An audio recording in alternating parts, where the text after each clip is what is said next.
Правдата во управните постапки во Македонија е бавна. Доколку граѓаните одлучат да се жалат до некоја второстепена комисија или до управниот суд во однос на првостепена одлука, постапките вообичаено траат со месеци, па и со години. Годишно во просек се поднесуваат по 10.000 жалби, а граѓаните најчесто ја бараат правдата за денационализација или други имотно-правни прашања, како и за предмети во делот на сообраќајните прекршоци, но и за добивање државни стипендии. Истражувањето на Центарот за управување со промени нотира дека овие процедури се обременети со повеќе проблеми.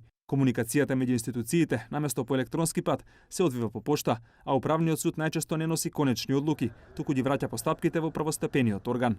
Граѓаните заглавени во тој лавиринт одат напред-назад и правдата е толку задуцната, што мерено понекогаш би значело во години.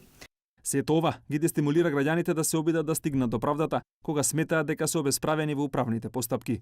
Само околу 10% од граѓаните покренале постапка пред институции. Това може да се должи и на тоа што граѓаните немаат верба дека процесите брзо ќе им се решат, ниту пак имаат верба дека одлуката ќе биде во нивна корист. Професорот Драган Гоцевски, кој е еден од авторите на истражувањето, вели дека работата многу би се поедноставила, доколку сите второстепени органи и управниот суд се сместат во еден објект и доколку нивната комуникација со првостепените тела се одвива во електронска форма. Доставата и размената на предмети на ниво на комуникација ќе се сведе оперативно на нула време.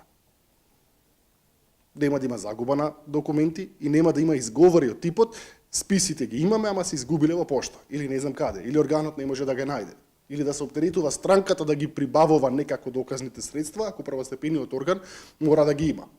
Во истражувањето исто така се препорачува да се задахне капацитетот на управниот суд, што ќе овозможи тој да носи конечни одлуки, наместо да ги враќа предметите. Но во исто време и ќе може да следи дали неговите пресуди се извршуваат во пракса или не, што сега не е случај.